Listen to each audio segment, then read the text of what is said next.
Muy buenas noches a todos los que nos acompañan en la emisión en directo de el nuevo encuentro que hacemos a través del Centro de la Imagen con el auspicio del Ministerio de Cultura de la República Dominicana. Estamos transmitiendo desde Santo Domingo, capital de la República Dominicana, y desde el Centro de la Imagen. Hoy es un verdadero privilegio que vamos a tener con Johanna Pérez Daza, quien es periodista, investigadora, curadora, docente universitaria y gestora cultural, quien nos va a hablar de visiones y ficciones de la fotografía.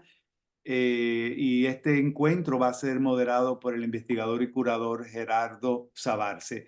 Bienvenidos a todos los que están disfrutando en vivo esta transmisión y los que lo van a ver luego en nuestro canal de YouTube del Centro de la Imagen. Muy buenas noches y le paso la palabra a Gerardo Sabarce. Buenas noches, gracias querido Carlos por tus palabras. Bueno, estamos muy contentos, yo estoy muy contento ciertamente porque vamos a tener desde el Centro de la Imagen de Santo Domingo, República Dominicana, en este webinar a la investigadora Johanna Pérez Daza. Eh, de manera personal, a mí me parece que Johanna es una de las voces quizás más destacadas actualmente en el contexto de la fotografía y de las artes en Venezuela. Tuve el privilegio y la oportunidad de pasar por la exposición de Fran Bofran cuando estuve por las elecciones. Y de verdad que me maravilló y me maravilla el trabajo.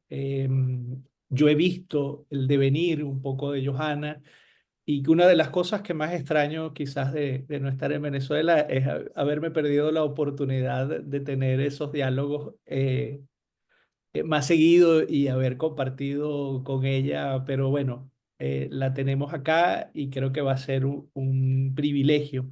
Un poco la mecánica que vamos a emplear es vamos a dar la palabra a Johanna. Ella nos tiene una presentación, visiones y ficciones de la fotografía.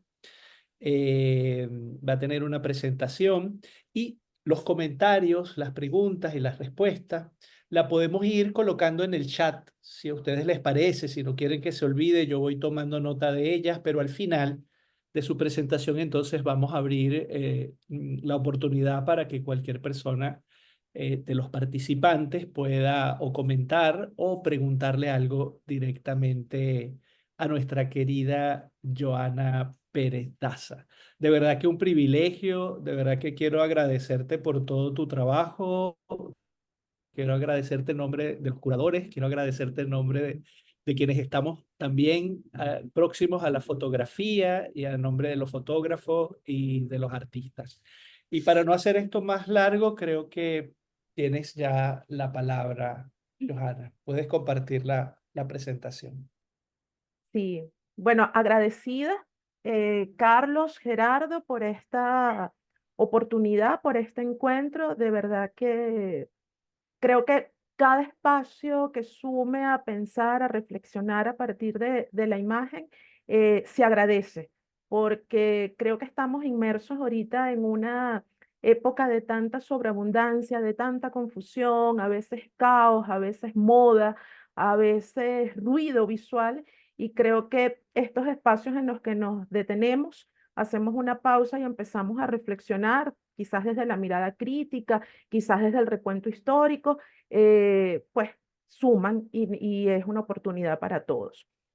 Hoy les traigo, vamos a empezar a compartir la pantalla y me van a decir cuando se vea. Ok, creo que se ve completa ya, ¿verdad, Gerardo? Correcto, Todo sí, bien.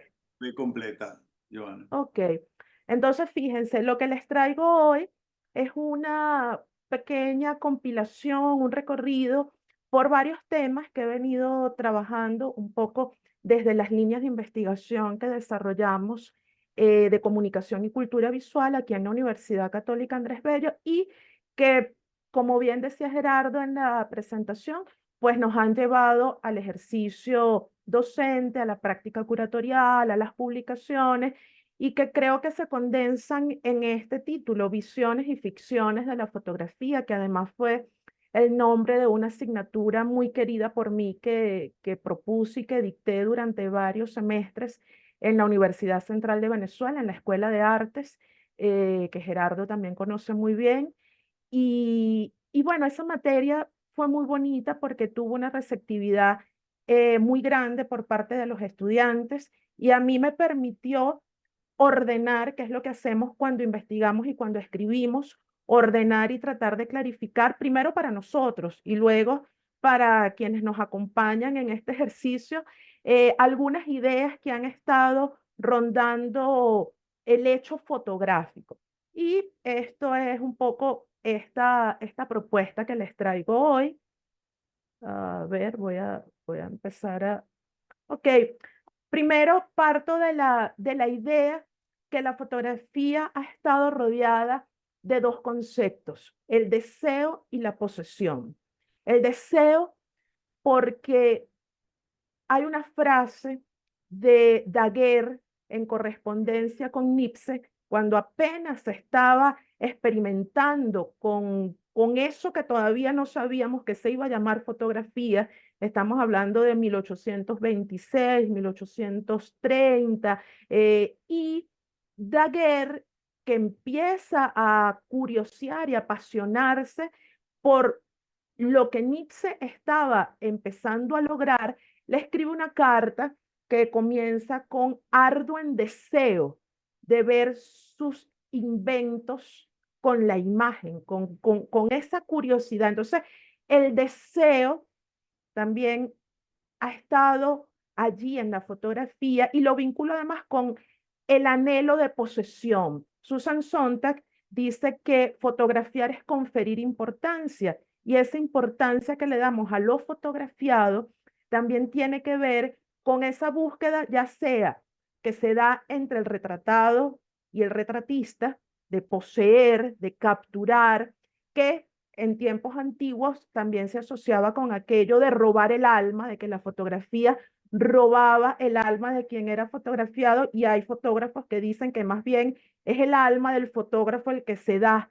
Entonces, esa posesión que también podemos entender como diálogo, como intercambio, pero cuando nosotros tenemos una fotografía, ciertamente deseamos poseer y retener ese fragmento, ese espacio temporal, ese instante, ¿no? Ese anhelo de que perdure, ya sea en la memoria, ya sea en esa imagen y que no se borre, que no se desvanezca. Por eso la fotografía post-mortem, que para nosotros hoy en día puede parecer algo eh, fuerte visualmente, la juzgamos con los anteojos del presente, pero esa era una búsqueda de decir, esta persona existió.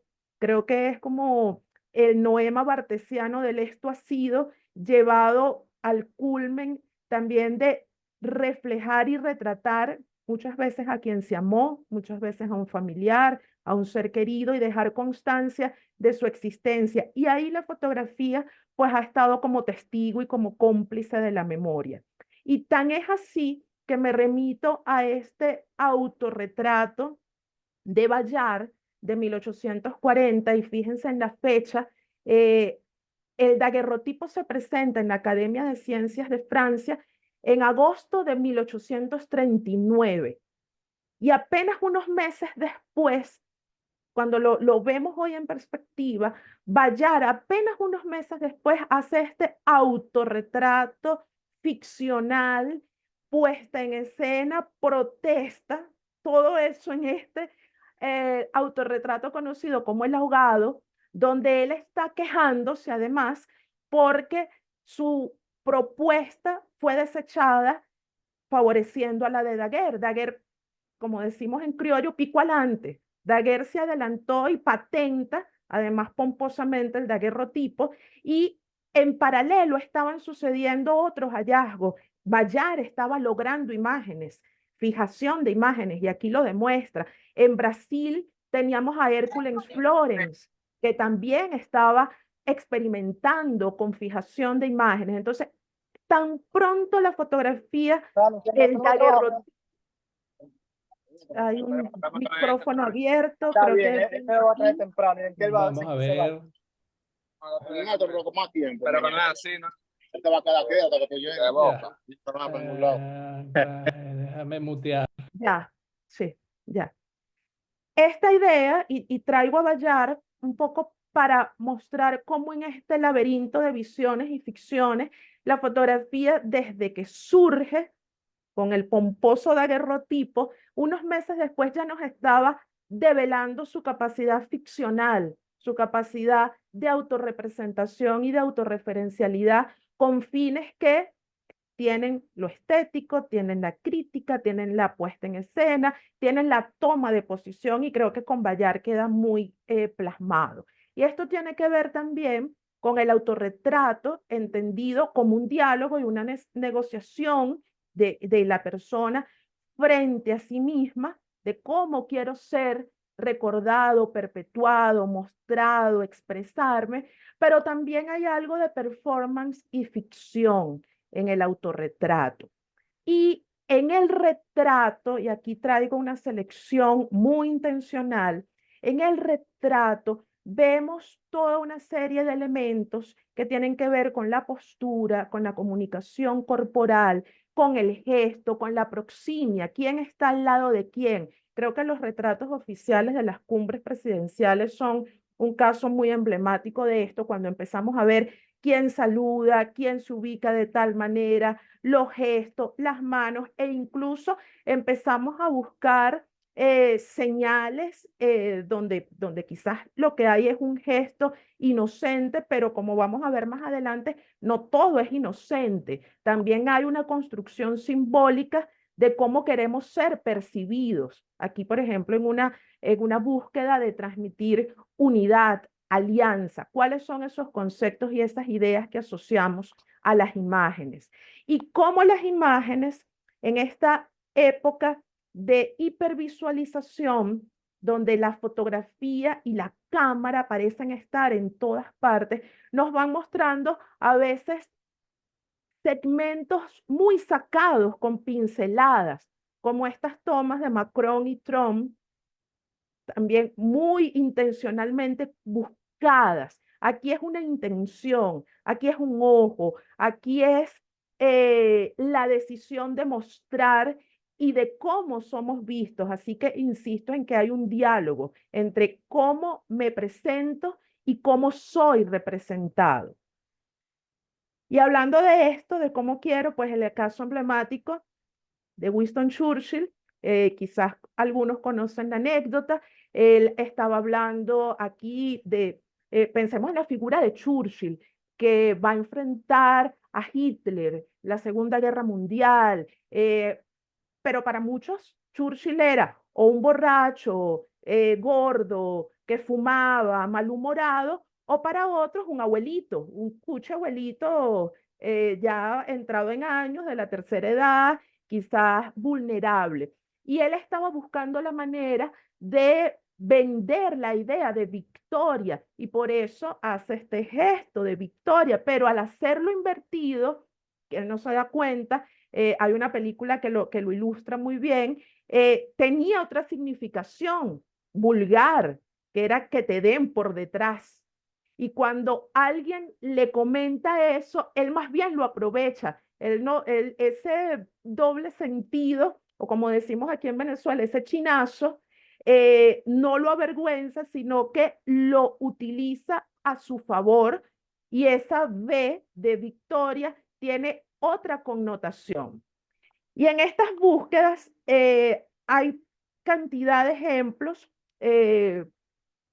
que no son inocentes y quiero llamar la atención sobre eso. Berlusconi fue, digamos que una figura muy llamativa y colorida dentro de lo que son los estándares de la política europea, que se sabía visto, que se sabía fotografiado, que sabía su papel y que sabía que las cámaras estaban allí. Y bueno, quizás esta es una de las escenas, entre comillas, más inocentes, porque hubo con Angela Merkel hubo muchísimas otras de todo tenor y de todo color, pero aquí no hay puntada sin dedal.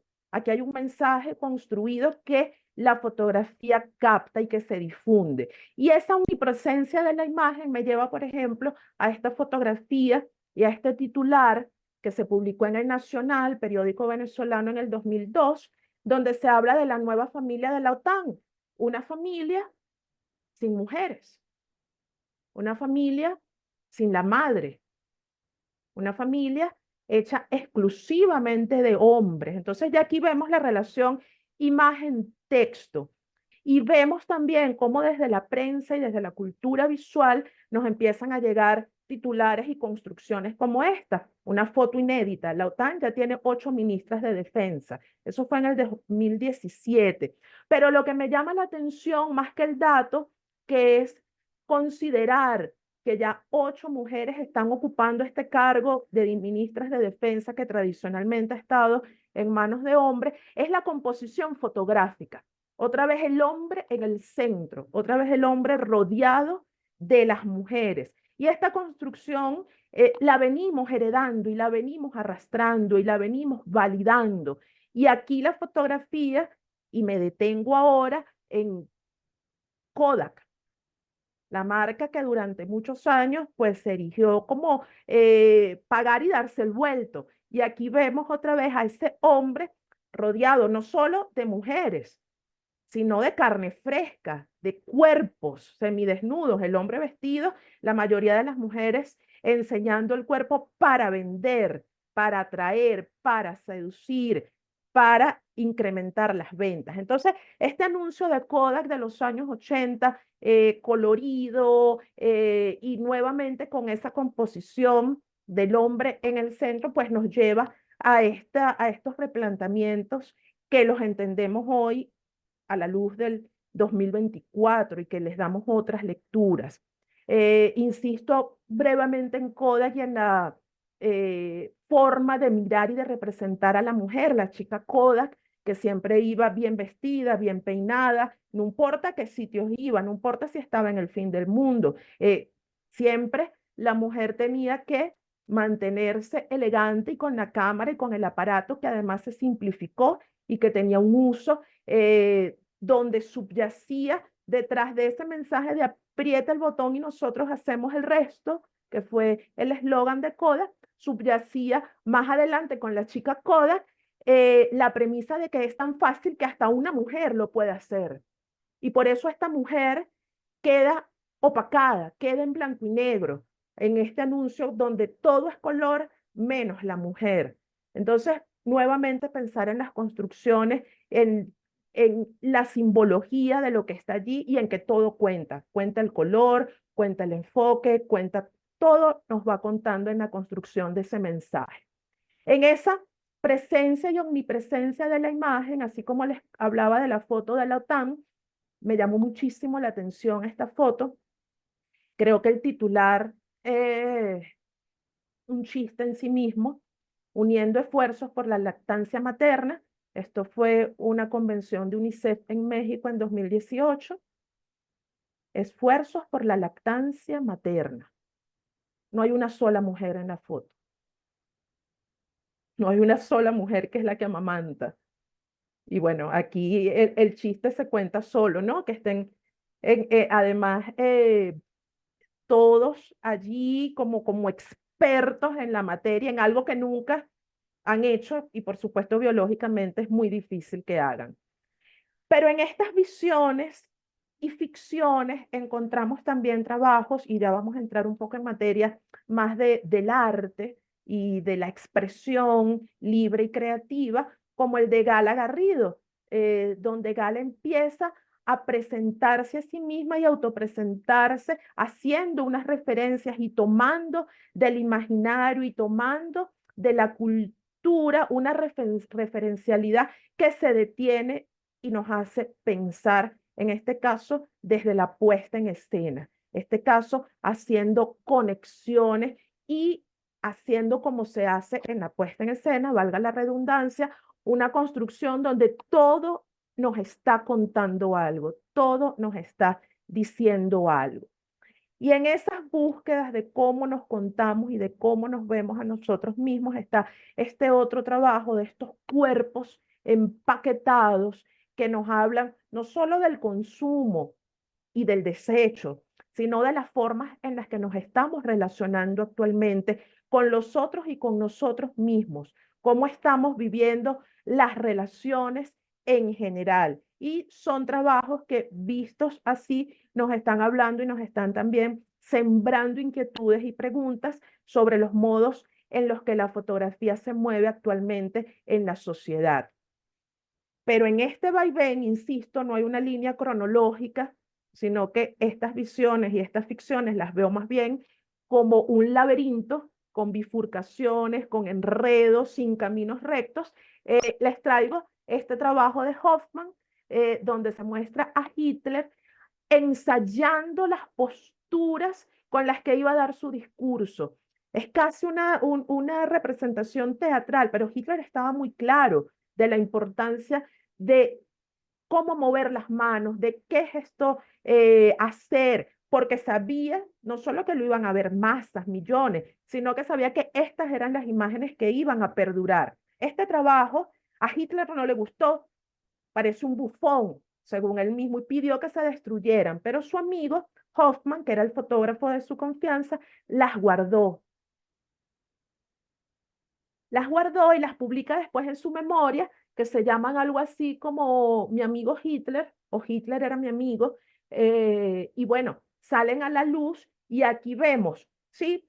Hay quienes puedan ver un rostro descolocado, gestos agresivos, miradas perdidas y hacer interpretaciones sobre la lucidez y la cordura, pero me quiero quedar con la idea de que hay una figura pública que hacía uso de su gestualidad, de su corporalidad y de la imagen que quería construir y transmitir. Insisto, no hay puntada sin dedal.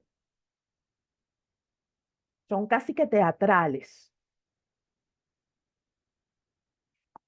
Y en esa construcción de lo que se quiere transmitir, las fotos de Obama, realizadas por el fotógrafo brasileño Pet Souza, son bien particulares, porque aquí vemos a uno de los líderes más influyentes, de los hombres más poderosos del mundo, como es un presidente de Estados Unidos, pero lo vemos haciendo las cosas comunes que puede hacer cualquiera de nosotros, abrazando a su esposa, jugando con la mascota, haciendo morisquetas, jugando con un niño.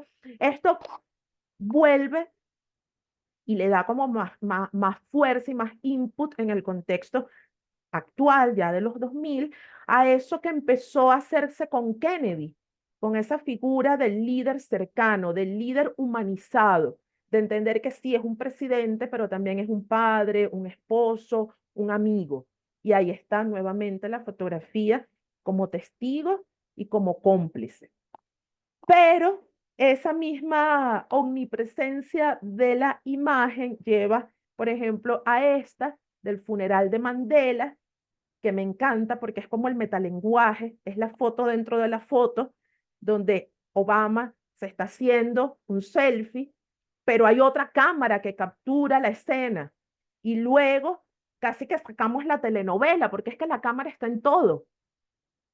Y entonces aquí se hace casi que la telenovela, de que está coqueteando, de que a Michelle no le gusta, de que sale regañado y de que luego pide disculpas. Y todo eso nos los está contando ese ojo omnipresente, ese panóptico que está allí, vigilante, acechante, pero que, ojo, ellos saben que también son retratados. Aquí no hay inocencia.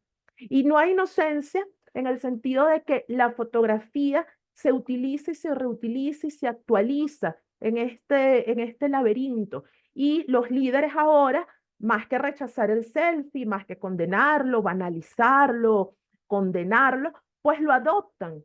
También un poco para reflejar en este caso concreto del Papa, el de un líder religioso cercano a los jóvenes, en sintonía con la frescura, con la renovación que se pide no solo de la iglesia, sino también de toda la comunidad que está allí. Entonces, bueno, es de los que más selfies, digamos que ha permitido y se ha hecho. Y la reutilización de la fotografía en estas visiones y ficciones, como esta foto de Donald Trump, que es la foto policial, es la foto que le hacen, y lejos de rechazarla, toma este gesto, toma esta postura y luego, además, sus jefes de campaña la utilizan para la campaña. Aquí decían, esto es un animal político que sobrevive a todo. Esto es un animal político que sabe cómo la flecha que viene la puede, más que usar en contra sí mismo, cambiar su curso. Y bueno, no lo coloqué aquí porque está muy fresco y todo lo tenemos, la foto del atentado, donde con el puño en alto está la bandera, está el azul, o sea, está todo y está la conciencia de que el ojo fotográfico está presente. Y así como hemos visto el poder y los líderes del poder, también en este ir y venir, quisiera hablarles del contrapoder y de por lo menos un episodio donde esto queda demostrado. Cuando una fotografía es hecha con determinados fines, pero el curso de la historia y de los acontecimientos lo revierte y a veces es utilizado con otro sentido en la acera de enfrente. Esta es el perfecto bebé ario, el bebé ario más bello. Esto fue un concurso, tal vez recuerden el bebé Herbert, un concurso de bebé para las compotas. Bueno, los nazis hicieron lo mismo, estaban buscando el bebé ario más perfecto. Y resulta que gana esta niña, la niña era judía. La niña era judía. Entonces, ¿cómo las ironías y los vaivenes a veces le sacan canas al contrapoder? Es otra reutilización. Aquí está ella ya de adulta. Entonces, el titular era fabuloso. La bebé aria más bella del mundo era judía. Eso es un ejemplo de cómo los usos y reusos de la imagen pueden navegar y zigzaguear por caminos inesperados. Y también la imagen nos habla de cómo se adapta y se actualiza. Nuevas imágenes para nuevos conceptos. Este es Lucas. Es el primer bebé con síndrome de Down que representa al bebé Herbert del que les estaba hablando ahorita. Y por primera vez en la historia, esto fue en el 2018, la marca escoge para hacer la imagen a un bebé con síndrome de Down. Esto nos está hablando pues de los cambios y de las actualizaciones que como sociedad estamos teniendo. Ojo, no quiero tener tampoco una visión idealista y romántica de que las marcas no se suman a la discusión de lo políticamente correcto y de las demandas de la opinión pública. Por supuesto que esto está presente, pero me parece interesante como un ejemplo de esos nuevos conceptos y esos nuevos requerimientos a los que la imagen debe responder y debe hacerse cargo. Y ya vamos entrando en terrenos más esclavorosos. Esta imagen, Nunca callaré, esta serie, mejor dicho, de Marcio Freites, es la respuesta. Aquí vamos a ver, hemos visto la fotografía y su relación con el poder, con los poderosos, con el contrapoder, con la autorreferencialidad, pero ver aquí la fotografía como respuesta, denuncia y protesta. Esto fue en Brasil, la respuesta que hizo un grupo a un acontecimiento atroz que fue la violación masiva de una muchacha de 16 años que revolvió la conciencia y hacen esta protesta creativa donde se invitó a distintas personas a pintarse la cara con esta mano roja para no callar. Se imprimieron en gigantografía, se colocaron en el espacio público, esta es la playa de Copacabana, y miren esos punticos rojos y blancos que están en la arena, son pantaletas. Entonces, lo que se está buscando a través de la imagen es un llamado de atención y además un llamado de atención causa y efecto rápido que nos habla de una imagen activa, de una imagen que, por supuesto, gracias a los fotógrafos, gracias a los activistas, gracias a la comunidad que orbita alrededor de estas imágenes, pues no se quedan pasivos y toman esta postura con esta frase, nunca callaré. ante un hecho pues que nos duele y nos conmueve.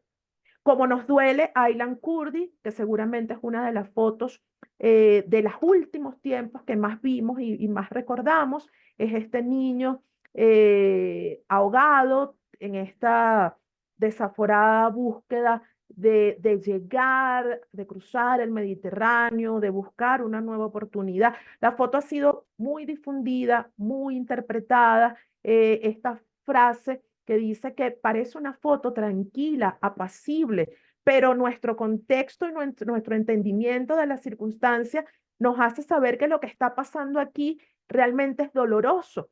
¿Por qué hay un niño muerto?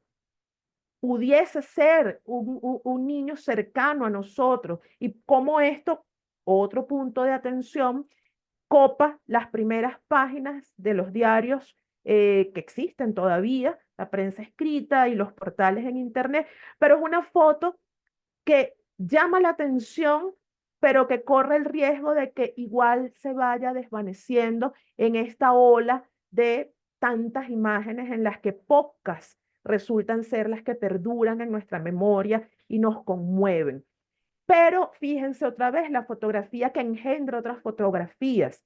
Entonces, esa foto de Aylan Kurdi dio pie a estas protestas y puestas en escenas donde la gente se vestía y representaba esa imagen. Por supuesto que son acciones efímeras, pero ahí está la fotografía para capturarlas, para documentarlas, para registrarlas, para que no se queden únicamente en las personas que lo pueden ver, que van pasando por el sitio y lo ven, sino que se reproduzcan y circulen por otras vías.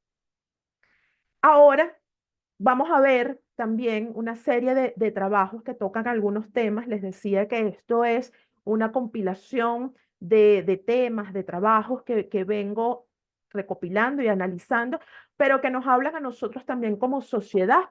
Estamos hablando de migración, estamos hablando de búsquedas, estamos hablando nuevamente de política, de poder. Y este trabajo de Dulce Pinzón, La verdadera historia de los superhéroes, pues nos habla un poco de todo esto. Ella aquí lo que hace es buscar a migrantes y vestirlos como superhéroes. Un superhéroe además que está emparentado con las labores que hacen en el país donde se encuentran y el dinero que envían a la semana a su país de origen. Este trabajo de Dulce Pinzón un poco lo que busca es llamar la atención sobre el propio concepto de ser superhéroe, sobre lo que significa trabajar en determinadas circunstancias para tener que mandar dinero, para tener que ayudar y establecer puentes. Es otra mirada sobre la migración, es otra mirada sobre algo que muchas veces es visto como una amenaza, como un problema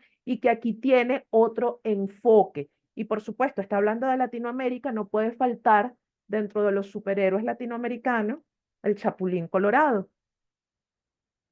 Otro trabajo que nos habla también de la migración, y aquí este laberinto se empieza a ramificar, es el de Welcome to Intipucá City de 2017, donde 3 mujeres se unen para hacer este trabajo en El Salvador y ver la huella de la migración y cómo la migración ha atravesado, sobre todo de los que parten a un país entero. Entonces, bueno, aquí la calle principal que lleva el nombre de un embajador de los Estados Unidos. Aquí vemos los símbolos, entonces aquí hay una estatua de la libertad traída de Estados Unidos para decorar una casa. ¿Sí? Aquí estamos hablando pues de toda esa simbología cultural, las propagandas de asesorías legales para viajar, para tramitar visas, trámites de residencia que pululan en las calles. Y hacen esto que me parece muy interesante, que es construir árboles genealógicos donde en rojo aparecen las personas que viven en Estados Unidos y en azul las que están en El Salvador. Y cómo esto ha cambiado cuando lo vemos pudiésemos decir en blanco y negro, pero aquí es en azul y rojo, pues visualmente nos asombra. Y cuando le empezamos a dar rostro, y esto es importante, porque la fotografía además tiene esa capacidad de dar rostro, Barthes nos habla de la máscara, pero aquí también está la identidad, porque no es una persona X, sino que al darle rostro, al darle nombre, al conocer que tiene 50 años, al tener algunos datos de la persona, se va creando la empatía. Y la fotografía, pues, esta me llama muchísimo la atención. Esta es la estatua de Sigfredo Chávez, conocido como el primer migrante de El Salvador hacia los Estados Unidos. Entonces, así como en muchos países de Latinoamérica tenemos la estatua de Simón Bolívar, pues aquí está la estatua del primer migrante. Hay que ver cómo ese concepto de héroe, de superhéroe, del que también nos estaba hablando Dulce Pinzón, con estos migrantes, está también aquí presente. Entonces, esto nos habla de un mismo concepto visto desde diferentes aristas, de un mismo concepto explorado desde diferentes ópticas por la fotografía. Este trabajo, que también nos habla de la migración, nos los presenta Olmo Calvo, que es un fotoperiodista que se cansó de que la fotografía de prensa ya no sensibilizara, que se cansó de que la fotografía de prensa se terminara pareciendo a sí misma. Lo hemos hablado muchas veces cuando concursos como el WordPress Photo, el Pulitzer, el Ortega y Gasset, etcétera, de fotografía, se nos parecen, casi que vemos las mismas fotos porque, bueno, son los mismos temas. Y Olmo Calvo dice, ya la fotografía de prensa se volvió vacía, no sensibiliza, la gente le pasa de largo, pero el problema sigue estando, que es este título, el Mediterráneo sigue siendo una gran fosa común, donde muere mucha gente. Entonces, él hace algo muy sencillo, pero a mi modo de ver muy contundente. Él únicamente cambia el lugar de presentación de la foto.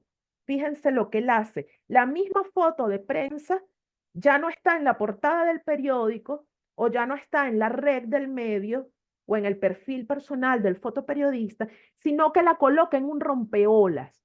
Entonces, la fotografía, esto es como una metáfora, a la foto física, le está ocurriendo lo que le ocurre a las personas retratadas, a la intemperie, en el sol, con el agua, con el ruido, con las piedras. Y simplemente, subrayado, lo que hizo fue cambiar la foto de lugar, pero muy ingeniosamente. Y aquí tenemos otro sentido incluso que nos habla desde dónde la estamos mirando, desde dónde nosotros estamos viendo esa imagen que simplemente salió del periódico, salió del medio y fue puesta en el rompeolas.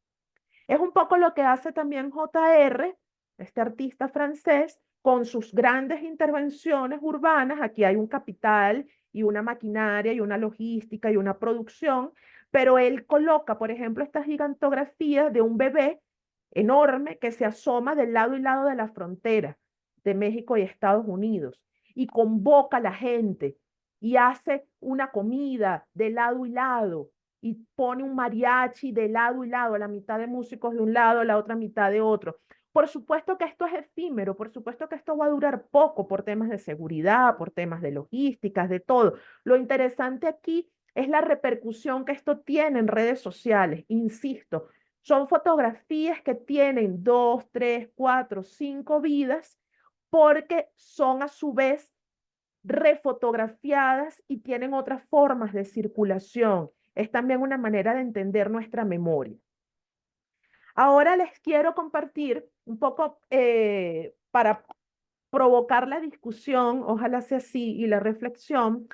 A veces nos planteamos el tema de la originalidad y el tema de cómo un tema que se nos ocurre lo creemos inédito, ¿no? Y resulta que a veces esos temas ya han sido tratados, ya han sido explorados, y cuando caemos en cuenta, puede venir el desánimo, puede venir la tristeza y dejar el trabajo. Aquí lo que hice simplemente fue recopilar 3 trabajos que desde 3 miradas, ya vamos a ver por qué, abordan un mismo tema, que es el tema de los juguetes.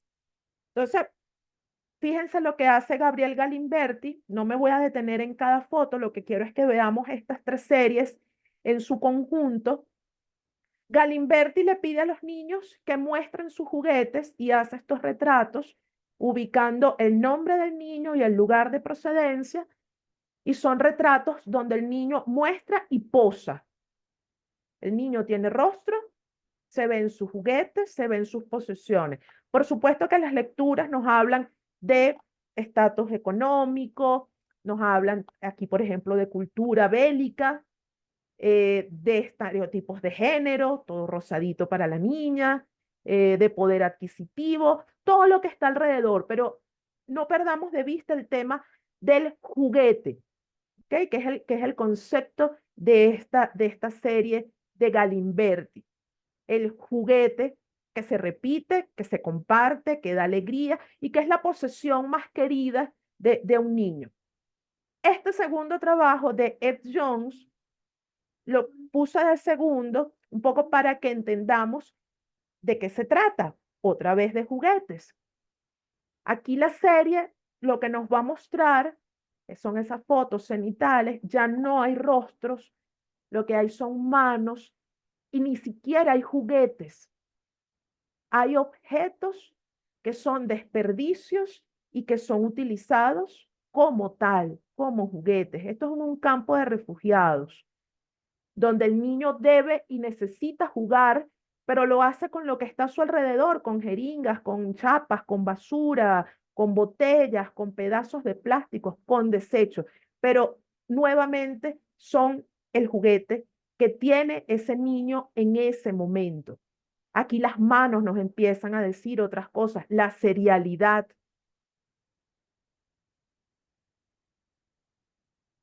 Y nos cuentan mucho también.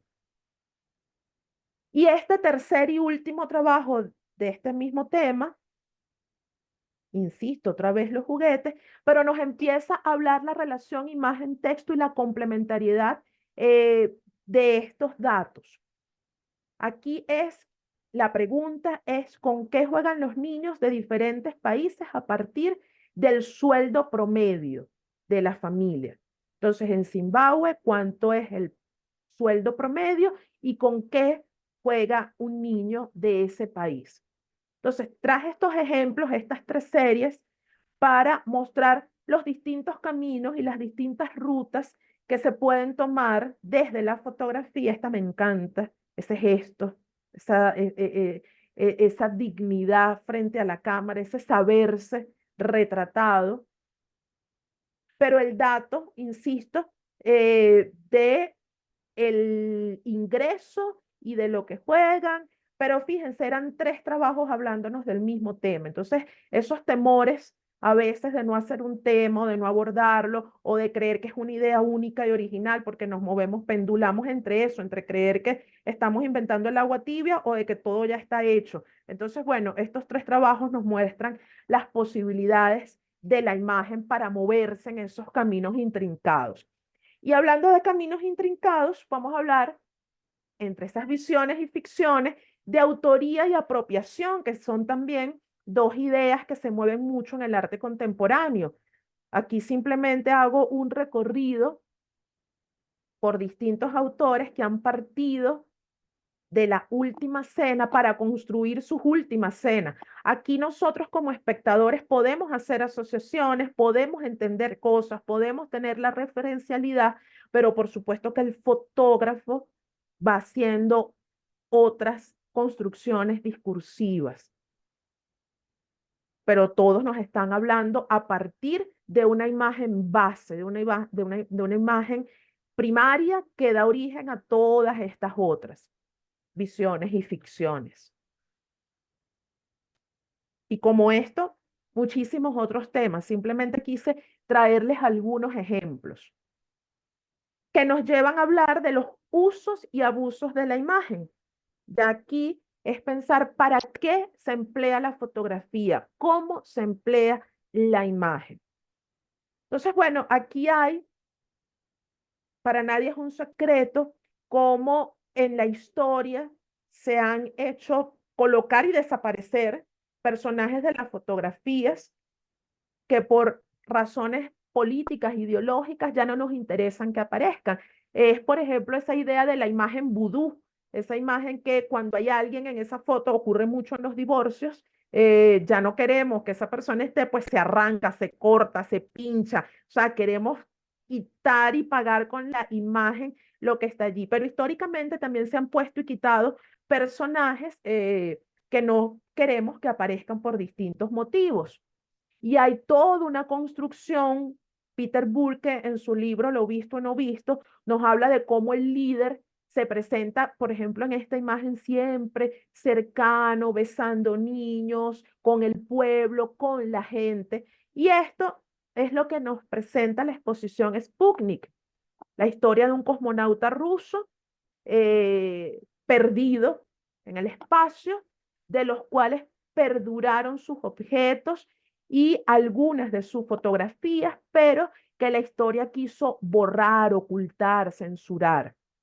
La fotografía también nos habla, así como en el caso anterior, de la parte histórica y del registro y la evidencia, la fotografía como evidencia de que alguien existió, así se hubiese querido borrar, también nos habla y siempre ha tenido como ese vínculo con lo sobrenatural, ¿sí? En la época victoriana y luego con todo esto del espiritismo, de lo que la fotografía logra captar, el lente, más allá de lo que el ojo ve, esas imágenes espectrales. Entonces, bueno, están allí también para capturar fenómenos sobrenaturales, para capturar esa mirada de nosotros ante lo desconocido, ante la incógnita, ante la pregunta.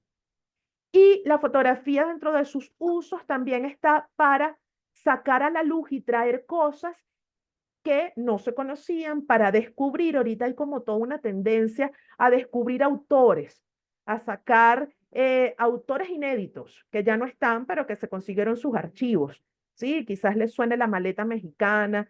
Entonces, bueno, es el caso de Simon Berenguer, un fotógrafo relacionado a la vida nocturna en España, al teatro, al cabaret, que simplemente apareció con sus archivos muy grandes, muy vastos.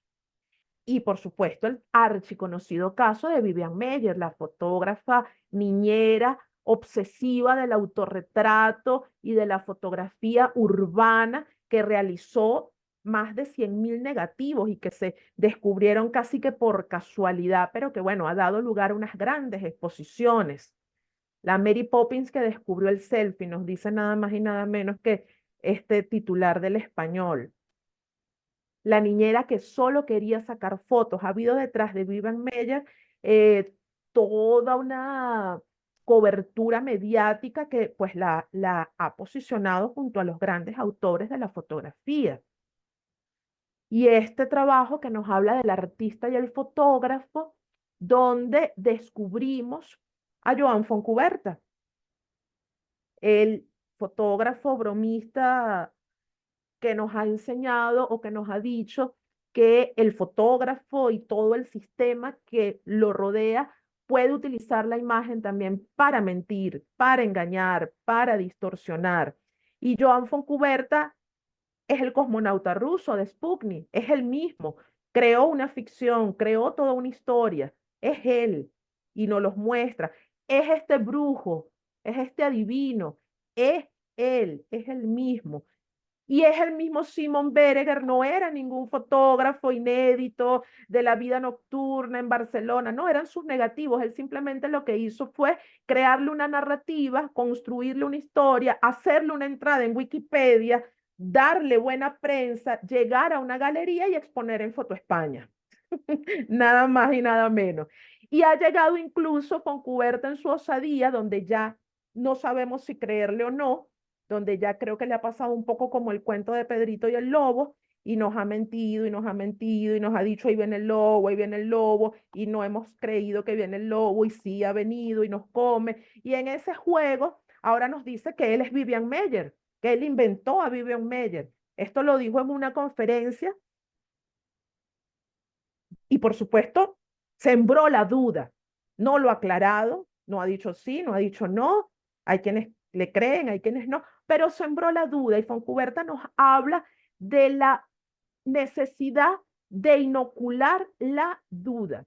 Y en esta serie del artista y el fotógrafo, él lo que hizo fue crear fotos que imitaran los estilos, por ejemplo, de Picasso. Él decía, bueno, si Picasso pintaba así, pudiese fotografiar así. Y entonces empieza a hacer estas construcciones. Todo esto es ficción, todo esto es ficticio, pero es la visión a su vez de un autor. Es una visión y es una ficción y es una imagen. Y aquí entramos ya para cerrar y ver si ustedes tienen algún comentario. Aquí entramos ya en el presente y devenir de la imagen, en la era digital, donde por supuesto están los algoritmos, donde por supuesto está la inteligencia artificial, pero donde también está, insisto, en la idea de la duda. Borges decía que la duda es una de las caras de la inteligencia y a mí me gusta esa imagen porque la duda nos hace preguntarnos cosas y gracias a las preguntas y a los cuestionamientos es que hemos llegado a grandes cosas, a grandes hallazgos. No hay que satanizar la duda. Entonces creo que estamos ahorita en un momento en el que nos estamos preguntando por la posfotografía, por la fotografía después de la fotografía, por qué va a pasar si seguimos escribiendo, dibujando con luz. Ahorita solo lo hacemos con prompts, ahorita solo lo hacemos con indicaciones, con preguntas, con algoritmos. ¿Qué está pasando? Y en este ir y venir nos encontramos con cámaras ahora sin lentes, donde el propio artefacto tecnológico se ha modificado, pero que nos hacen, e insisto en estas ramificaciones, pensar, por ejemplo, en Flusser, en Willem Flusser, que nos decía, las imágenes, la fotografía, son mediaciones entre el hombre, entre el ser humano y el mundo. Pero esa mediación tiene necesariamente un artefacto tecnológico de por medio, una tecnología de por medio. Y creo que en nuestro momento que vivimos es importante entender la posverdad, por ejemplo, el fake y cómo la imagen está navegando en estas aguas. El libro de Vélez, por ejemplo, sacude al fotoperiodismo y a la fotografía documental porque es un fotógrafo de Magnum con credibilidad que construye una historia, la valida absolutamente con imágenes, porque a la imagen le hemos concedido esa carga de la credibilidad, y luego publica un libro porque el libro también tiene una carga de una institución. Si está en un libro es cierto, si está en un libro yo lo creo. O sea, desde la Biblia, el Corán, la literatura, si está en un libro es una institución, eso es así. Y el libro de Vélez nos demuestra que todo eso se puede construir. Y él logra meterse y después él sale y él mismo dice, señores, esto no es fotografía documental, esto no es fotoperiodismo, esto lo creé yo, esto lo inventé yo, esto es una ficción. Es un montaje que nadie advirtió. Entonces, hacer uso de imágenes y textos fabricados por algoritmo, y aquí entramos en un terreno denso sobre quienes dicen que esto le hace daño a la fotografía, la malogra, pues hace que dudemos, que no creamos en ella, y quienes dicen esto potencia la credibilidad, la duda, nos espabila, esto nos hace plantearnos preguntas y estar por lo menos más advertidos porque lo que dice Foncuberta, si yo, que soy un artista con algunas tecnologías y algunos recursos, puedo hacer esto, ¿qué no harán los grandes poderosos, entiéndanse, corporaciones y políticos? ¿Qué no harán quienes tienen otros intereses superiores que simplemente una exposición y generar en el pequeñísimo circuito del arte algunos cuestionamientos? Entonces, bueno, entramos aquí en todas estas preguntas de concursos que han sido ganados por fotografías de inteligencia artificial cuando no está permitido. Aquí hay un debate ético, pero hay también un llamado de atención. Este autor también creó la imagen, engañó al jurado, se burló de todos y después él mismo tiene que decir, epa, fue hecho con inteligencia artificial. Entonces, el ojo necesita advertirse, el ojo necesita saber que esto está pasando. Negarlo, obviarlo, es condenarnos a nosotros mismos a ser engañados, a ser burlados. Entonces, esas representaciones y autorrepresentaciones, esa ficcionalidad de las que les empecé hablando con Bayard, pasan ahora con nuestros propios avatares, con cómo queremos vernos a nosotros mismos y cómo la inteligencia artificial pues se está convirtiendo en una poderosa herramienta incluso para darnos retratos de personas que no existen.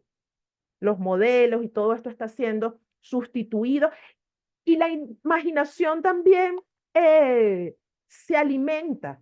Por ejemplo, así serían los hijos de Brad Pitt y Jennifer Aniston, hechos con inteligencia artificial. Todos sabemos que ellos no tuvieron hijos.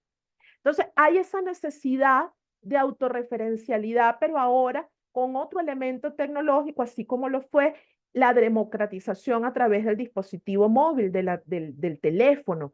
Ahora está también esta idea de generar nuestras propias imágenes, entiéndase de nosotros mismos, a través de la inteligencia artificial, de una fotografía después de la fotografía que no sabemos si es fotografía, así de pantanosas son estas aguas en las que nos estamos moviendo.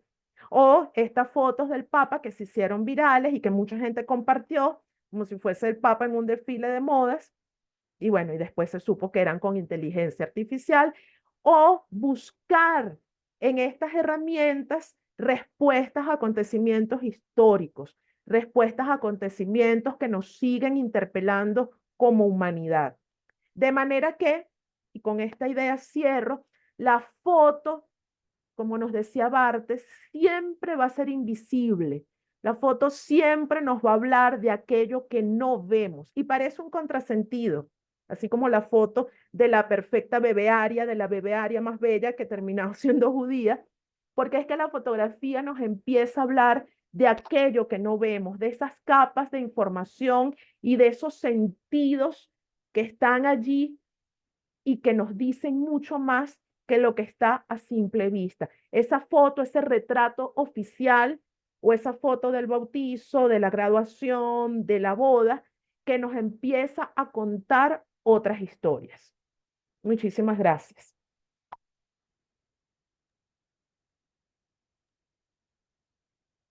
Muchísimas gracias, Joana. Le damos la palabra a Gerardo. Gracias. ¿Cómo están? Bueno, miren, esto está largo por Mira, acá. 1 hora exacta, viendo el reloj. Como debe ser, profesora. Bueno, gracias, Joana. De verdad que, bueno, voy a rescatar cosas de los apuntes, ¿no? Antes de iniciar un poco la participación. Ya va, quiere que confirme el idioma que hablo. Ya no sé qué idioma hablo. Déjame confirmar lo que me está haciendo. Es la primera vez que me sale eso. Ok. Bueno, yo voy a rescatar varias cosas desde el inicio, ¿no? Que quiero destacar de este webinar, de este conversatorio, de tus palabras. Una de ellas que agradecí mucho, agradezco también, es decir, suscribo cuando hablas de pensar la imagen, además de pensar la imagen como una forma de agradecimiento, ¿no? Y cuando nos adviertes, además, que, digamos, la estructura de todo esto que nos acabas de mostrar es el resultado de una pausa, ¿no? Una pausa docente, una pausa curatorial, una pausa crítica, ¿no? Una pausa además que se alimenta de esa mirada crítica hacia la imagen, hacia la fotografía, desde lo que ella significa y representa, pero también desde su historia. Creo que es como lo que fue la pauta de inicio, ¿no? Además que nos hablas de la pertinencia de esta pausa, y vuelvo a insistir en esa idea, porque me la llevo, digamos, incluso en algunos casos como pregunta, ¿no? En medio de esa saturación actual, contemporánea, de ese ruido visual, ¿no? Entonces esa pausa entendida como ese ejercicio también de ordenar el hecho fotográfico, yo creo que es muy importante. Es decir, cuando pensamos en esa turbulencia cuando pensamos en la idea de la saturación visual, cuando pensamos en la idea del fake news, cuando pensamos en la idea de la posverdad, pero también cuando pensamos en la idea, por ejemplo, del discurso de odio, que aunque no lo mencionaste, de alguna manera estaba allí en la construcción, ¿no? Y que también son esas preguntas que debemos hacernos y que debemos hacerle a ese espacio invisible dentro de la imagen.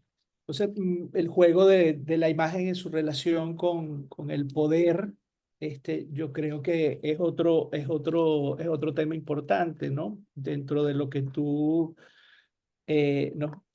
nos vienes hablando, pero me gustó mucho la idea de la imagen, de la fotografía como diálogo y como interlocución.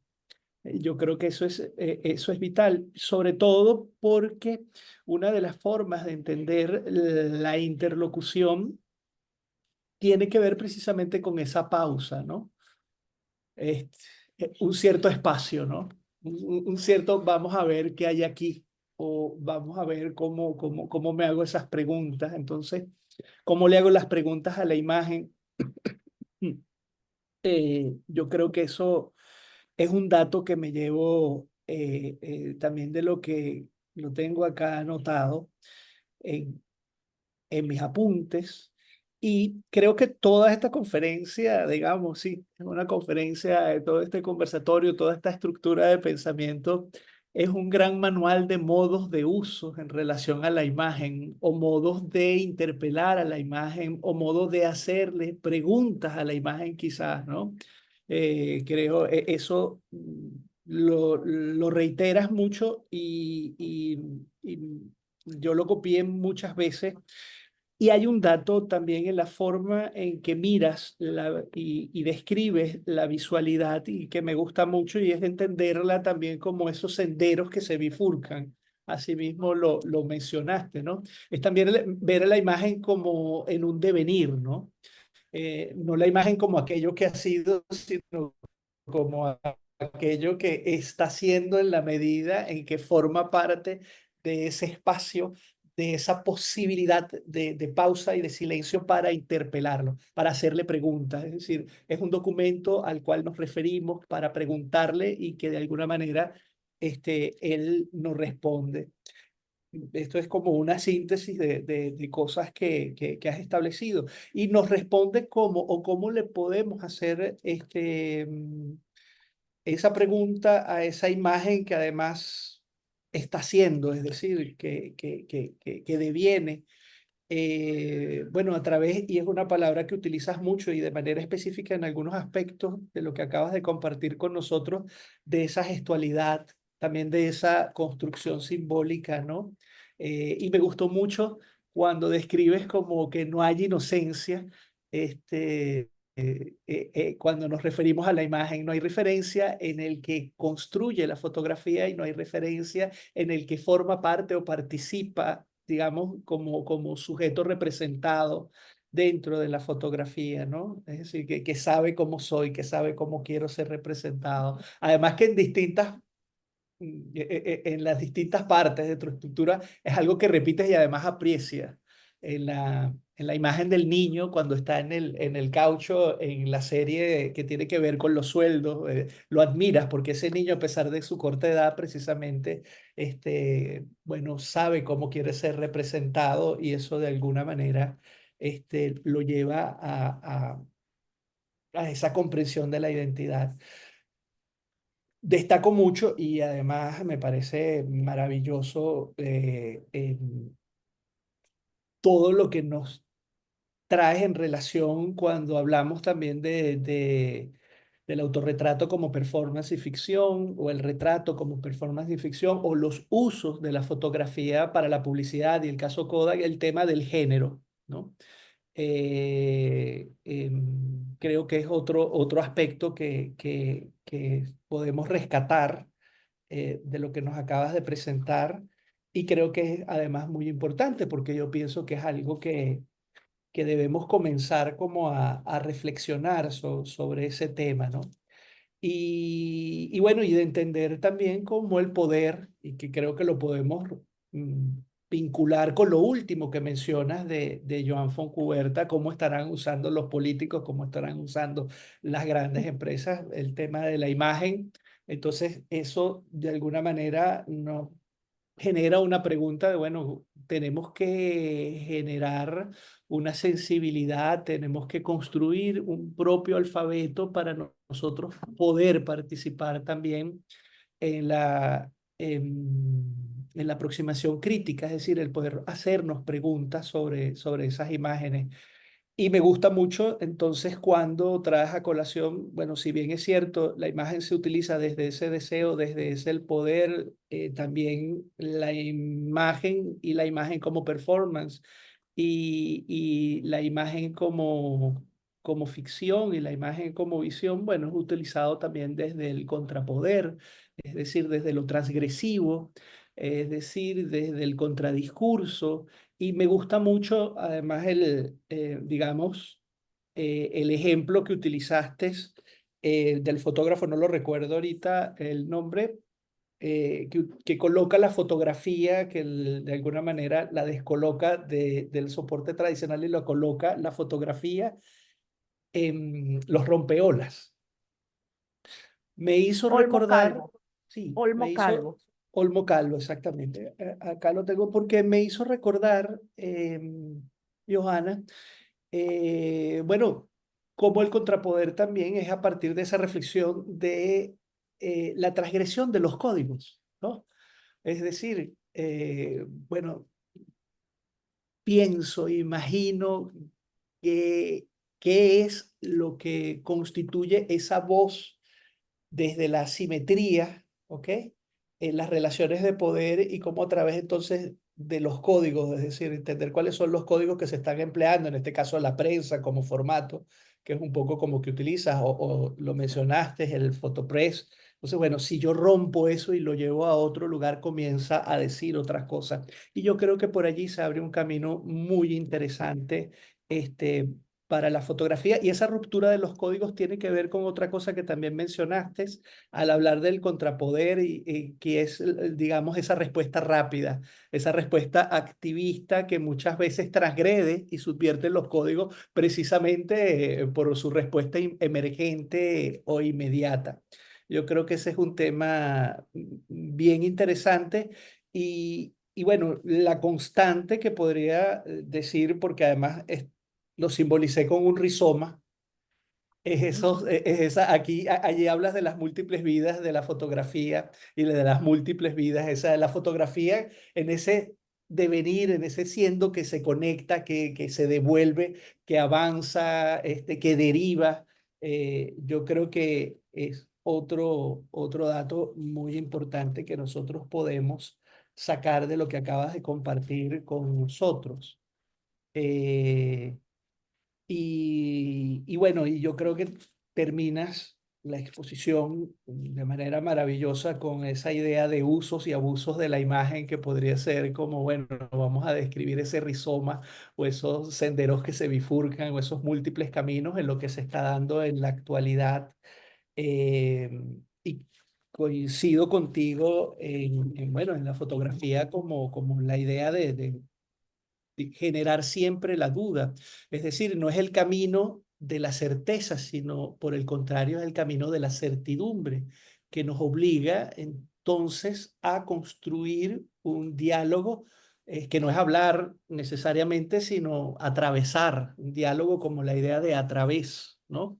De atravesar y un diálogo posible a través de la interlocución entre quienes hablamos sobre la fotografía, entre quienes intentamos preguntarle a la fotografía, pero también un diálogo precedido de esa pausa bueno, que ha sido de alguna manera el gran catalizador de todo esto que nos has mostrado.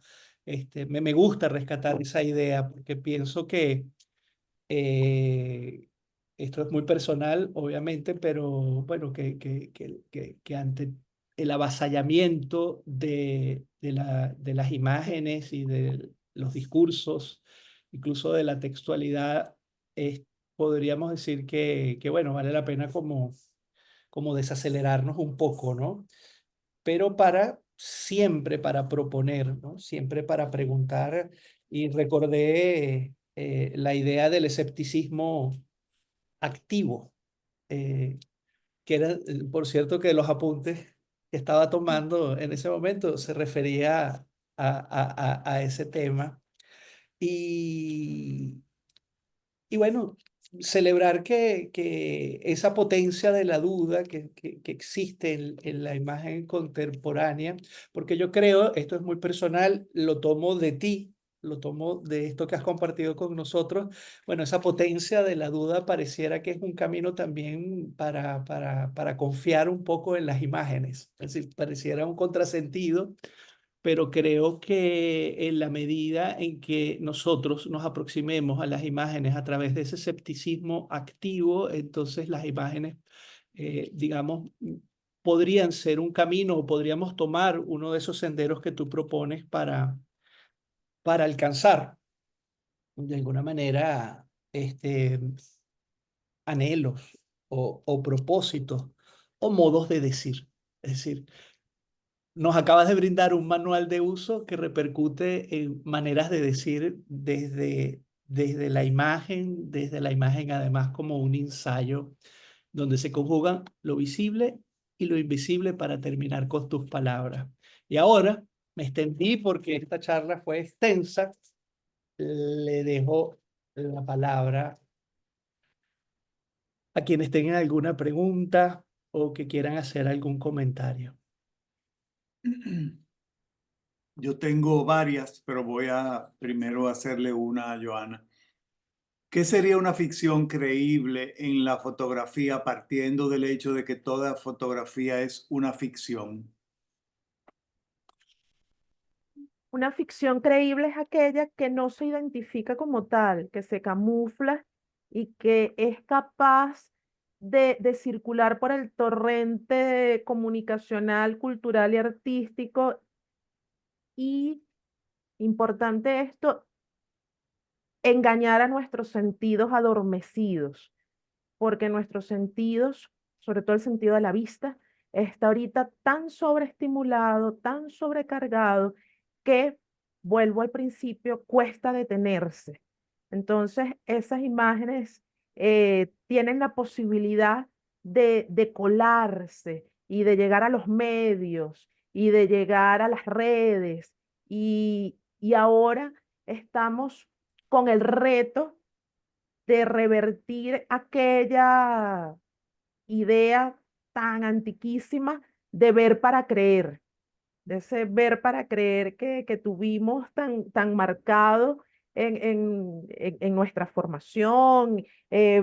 Hablaba Gerardo ahorita de nuestras maneras de decir y recordaba a John Berger con modos de ver, ¿sí? Porque la foto nos está diciendo, ¿ok? Desde el lenguaje, sí, son modos, eh, son maneras de decir, pero también cómo nosotros como receptores estamos viendo esas imágenes. Entonces creo que son las que finalmente logran camuflarse y creo que llevamos ya un par de décadas, por ejemplo, en todo lo que tiene que ver con la posverdad y el fake, aunque es un concepto que yo debato mucho, yo soy periodista y hablar de fake news para mí es un contrasentido, es un oxímoron porque la noticia tiene que existir, la noticia tiene que ser verdadera, la noticia es un hecho, no puede ser fake. Entonces, ese concepto que a mí me genera desde la vena periodística tanta rabia, no puedo negarlo, no puedo obviarlo, está allí, está presente, pero cada vez tenemos que alertar más nuestros sentidos respecto a ella, ser menos inocentes, menos cautos. Y en lo que tú abordabas, el hecho de que estamos sobreestimulados por un bombardeo a diario de imágenes en redes, en nuestros dispositivos móviles, ¿qué crees que va a convertirse en un futuro en una imagen icónica cuando todo pasa tan rápido y no guardamos nada? Mm, Mira, yo llevo rato hablando de eso con mi maestro Wilson Prada, que creo que está conectado, y nos los venimos preguntando desde Govern cuando decía cuáles son las imágenes que van a ser capaces de perdurar en nuestra memoria. Y él respondía, aquellas que griten. Y otra vez vuelvo a esto de Barthes, de que una foto es siempre invisible, como que la imagen grita. O sea, la imagen es muda. No, la imagen nos está diciendo cosas. Creo que van a ser esas capaces de hacernos detener, y aquellas que con un contenido, con un contenido sensible, nos hagan detenernos, nos hagan dentro de esa, del scroll, de estar dándole y dándole a la pantalla, pues detenernos. Nosotros ahorita estamos desarrollando un seminario dedicado a Eugene Smith, que justamente le pusimos por nombre Detenerse en lo humano. Y creo que las enseñanzas de Eugene Smith de hacer la pausa y colocar al ser humano en el centro tienen una vigencia superlativa en la actualidad, cuando sabemos que hay construcciones ficticias, artificiales, intencionadas y malintencionadas, pero aquellas que logren conectar emocionalmente con nosotros.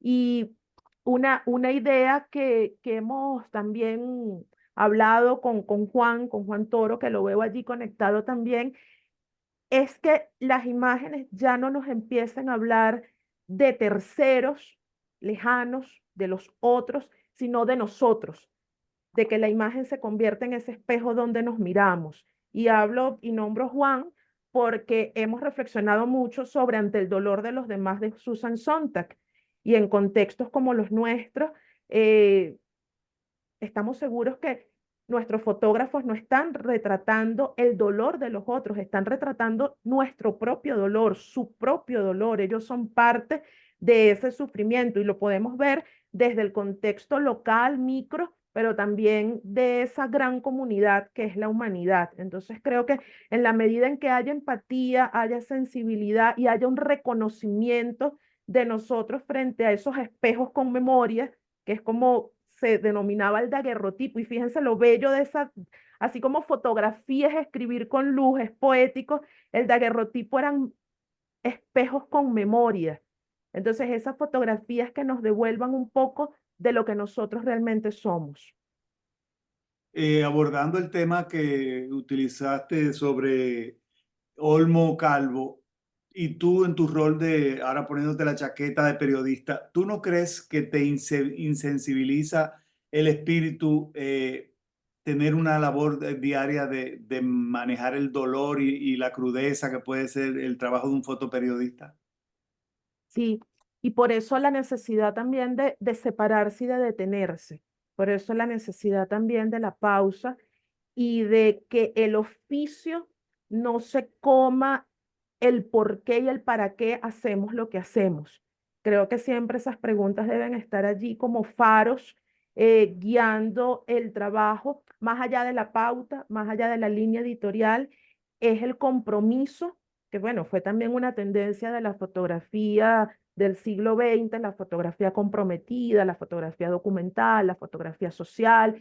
Creo que todo este trabajo de la FSA, de la Fan Security Administration, etcétera, pero entender el por qué y el para qué se están haciendo las fotos que hacemos, y en contrapartida, por qué y para qué consumimos el tipo de imágenes que consumimos. Hay gente que dice, yo no quiero ver fotografías de muerte, yo no quiero ver fotografías de cadáveres, yo no quiero, y caemos en la trampa maniquea de condenar la imagen por la imagen y no la situación que ésta está documentando, registrando. Entonces satanizamos a la foto y al fotógrafo, pero no la guerra, no el cadáver, no el terrorista, no el niño muerto. Entonces hay un planteamiento y un dilema ético allí al que necesariamente tenemos que volver, y al que necesariamente tenemos que tratar de que nuestros sentidos no se duerman y no nos volvamos personas insensibles. La fotografía está allí, y vuelvo a esa idea del deseo y la posesión, que quizás el recorrido que les traigo termina siendo muy crítico, pero también detrás de la imagen hay un gesto muy amoroso, hay un gesto de encontrarnos con el otro, de querer guardar su recuerdo, de querer dignificarlo. Y hay muchos fotoperiodistas que lo hacen, que no hacen una foto que no les gustaría que le hicieran a ellos, ni a sus hijos, ni a sus padres, ni a sus familiares, que serían incapaces de hacer un clic ante un cadáver mutilado, ante una escena del crimen, porque se plantean estas preguntas. El hecho de que casi al final nos presentaste a Foncuberta, que para mí es un gran provocador y creo que su obra fundamentalmente es una gran performance, sobre todo ahora viéndolo con lo de Vivian Mayer. Va a ser difícil que no pueda probar que fue el Vivian Mayer, pero ahí voy. A mí me gustaría saber tu opinión profesional y quizás de otros que nos están acompañando, como el caso de Wilson Prada. ¿Dónde está la línea de esos fotógrafos que fueron desconocidos, que se están redescubriendo ahora la intencionalidad de ese trabajo? ¿Ustedes creen que muchos hubieran preferido que se quedara guardado en los archivos, en las gavetas?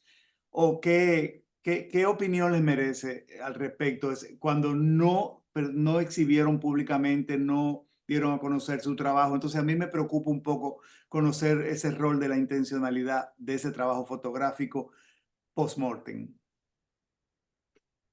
Eso es un gran debate y pienso un poco en la literatura, pienso en Frank Kafka, que pidió destruir y que no se publicaran sus manuscritos y un amigo llegó y los publicó y bueno, nos regaló a la humanidad la metamorfosis y toda su obra. Pero pienso también en el ejemplo que les puse de Hitler, que también pidió destruir esas fotos y Hoffman luego las saca y nos muestra, como les decía, un hombre poderoso, consciente del poder y consciente del gesto y la imagen para potenciar ese gesto y ese poder. Yo creo que detrás de casos como el de Vivian Mayer y de muchos otros que hemos visto, pues hay una gran estructura de marketing, hay unos entramados muy complejos, pero me quiero detener más allá que en el valor de la fotografía. Me gustaría que las reflexiones de quienes nos encontramos frente a ese tipo de trabajo es en la narrativa que se construye alrededor de ellas. Así como Foncuberta inventa Simo Berenguer, y le crea una entrada en Wikipedia y noticias y cantidad de archivos y le da el número, tantos negativos durante tantas décadas en tales bares. Es la narrativa que se construye y que nosotros los seres humanos necesitamos la narrativa. Yo creo, y nuevamente recurro a Borges, yo creo que nosotros como humanidad lo que estamos haciendo una y otra vez es esto, es reunirnos a escuchar historias, es reunirnos a contarnos historias, así como lo hacían nuestros antepasados en una fogata, a contar cómo fue la caza del rinoceronte y cómo estuvo la recolección. Pues nosotros ahorita tenemos otro tipo de reflexiones, pero nos seguimos reuniendo. A mí me gusta pensar muy románticamente que alrededor del fuego del conocimiento, quizás es una idea muy romántica de mi parte, pero me gusta, y por eso reflexiono más bien en torno a las narrativas que circulan eso y que muchas veces terminan comiéndose a las fotos. Por eso les dejé allí la pincelada de la maleta mexicana y de todo lo que con la maleta mexicana podemos reflexionar, que bueno, eso da no para una charla, sino para un seminario completo.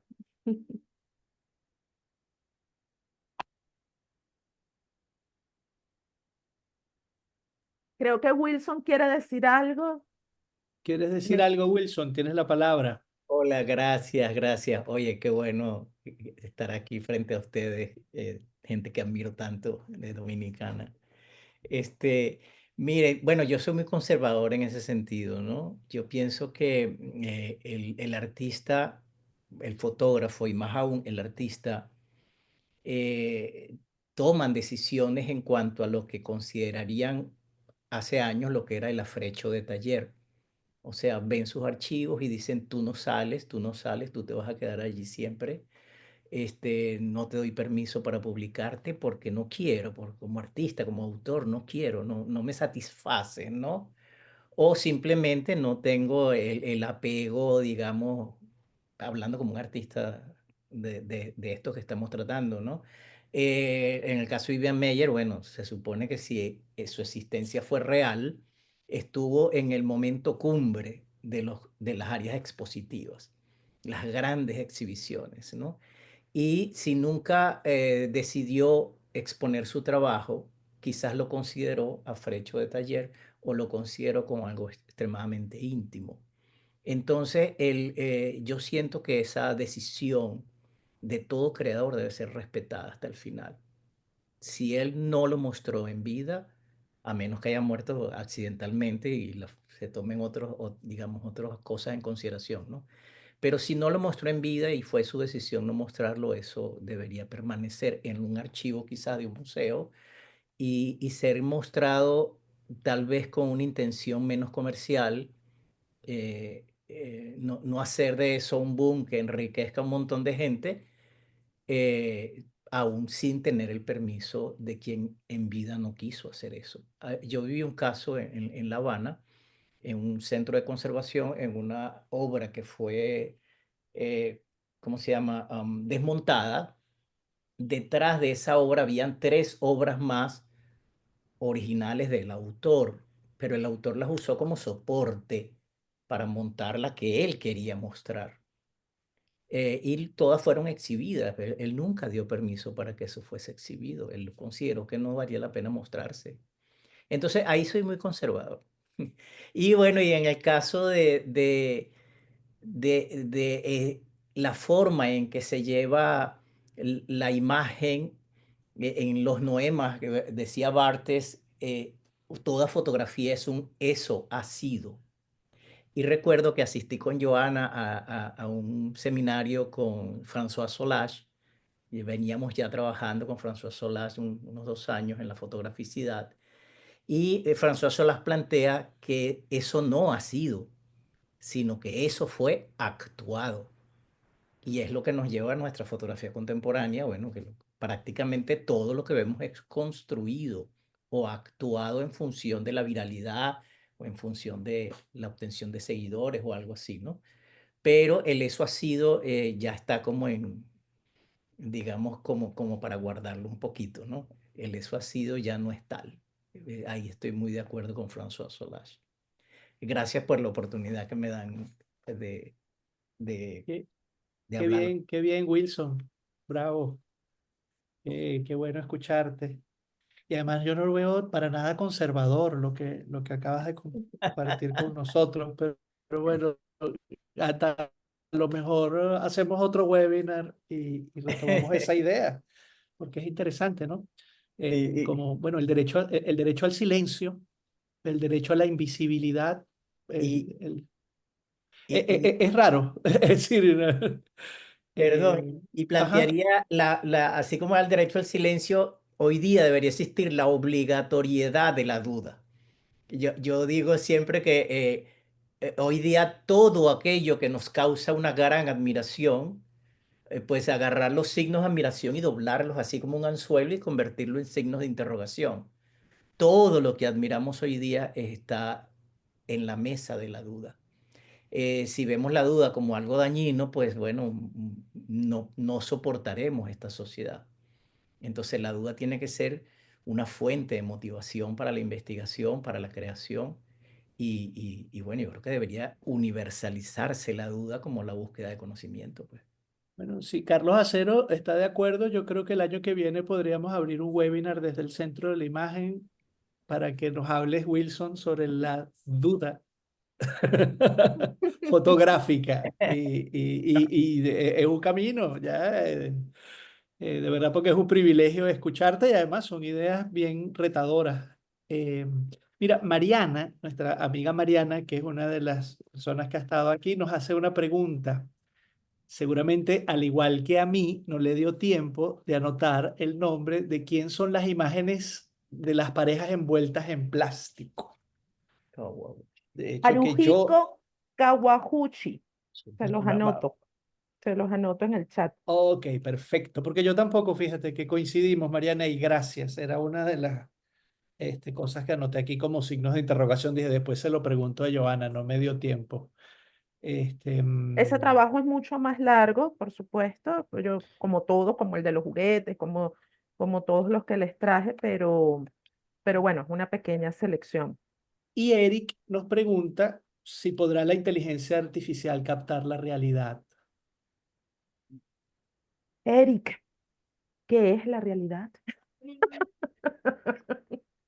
Este, ahí caemos en el mismo juego, ¿no? De qué estamos entendiendo por realidad. Yo creo que la inteligencia artificial va a responder y nos va a devolver un poco lo que nosotros, con qué nosotros la estamos alimentando, con qué nosotros la vamos a alimentar y qué tipo de imágenes vamos a construir a partir de ellas. Entonces, yo creo que es una herramienta y hay que ver cómo la interrelacionamos con otros conceptos. Tú hablas de realidad, yo pudiese hablar de la verdad, que ya la sabemos y la asumimos como poliédrica. Podemos hablar de honestidad, podemos hablar de autenticidad. Son auténticas las imágenes construidas con inteligencia artificial que se alimentan de datos, de datos y de datos. Entonces creo que el meollo del asunto está en las interrelaciones que establezcamos. No sé si te contesto, pero es un poco las aguas donde estamos navegando. Excelente. Bueno, no sé si hay otra pregunta, ya estamos un poquito sobre la hora. De verdad que yo muy agradecido por esta, digamos, por habernos reunido, no junto al fuego, pero al fuego del conocimiento. Pero sobre todo, de verdad, es un placer escucharte, a ti, también a todos los que de alguna manera han manifestado sus comentarios en el chat y a Carlos Aceros, el Vladimir Guerrero de la fotografía dominicana, desde la curaduría y desde la crítica, porque siempre está al bate con sus preguntas y yo creo que eso hace de esto un espacio muy enriquecedor. Wilson, vamos a hablar para que vengas pronto el año que viene, en cualquier momento inventamos algo, porque creo que también es eh, eh, muy bueno escucharte. Bueno, también quiero decirles que está en nuestros planes desde el Centro de la Imagen de Santo Domingo, en República Dominicana, poder hacer con nuestra querida profesora, curadora e investigadora Johanna Pérez Daza sobre estos temas ya un curso más estructurado, con mucho mayor tiempo. Así que seguramente ya en nuestros planes del 2025 lo vamos a tener. Quiero también compartir con ustedes que estos webinars, estos conversatorios, son apoyados por el Ministerio de Cultura de República Dominicana dentro de su programa de apoyo a las asociaciones sin fines de lucro o ASFL. Bien importante también destacar eso y de verdad que agradecido. La semana que viene les extiendo la invitación. Vamos a tener el miércoles a las 7 de la noche al curador cubano Félix Suazo, que nos va a hablar sobre fotografía y curaduría. Así que espero que quienes estén interesados también en este tema puedan sumarse. Y le dejo la palabra a mi querido amigo Carlos Acero para que haga la despedida formal. Gracias, Gerardo. Agradecer la participación de todos ustedes, los que han estado acompañándonos en esta transmisión, a los que se van a unir posteriormente en nuestro canal de YouTube, y a Johanna Pérez Daza, quien ha sido un verdadero privilegio tenerla, escucharla, conocer sus posiciones, aprender de ella y esperando, como dice Gerardo, tenerla próximamente con un curso ampliado para el Centro de la Imagen en el que me gustaría que abordara también la temática de ética e inteligencia artificial, que creo que también es un tema que no tocamos hoy y que pienso que puede ser igualmente importante. Gracias, Johanna. Ya sabes que tienes las puertas abiertas del Centro de la Imagen para ti y gracias a todos por acompañarnos en esta noche. Que tengan un feliz resto y un feliz descanso. Gracias a todos ustedes y bueno, siempre a la orden. Hasta pronto. Muchísimas gracias.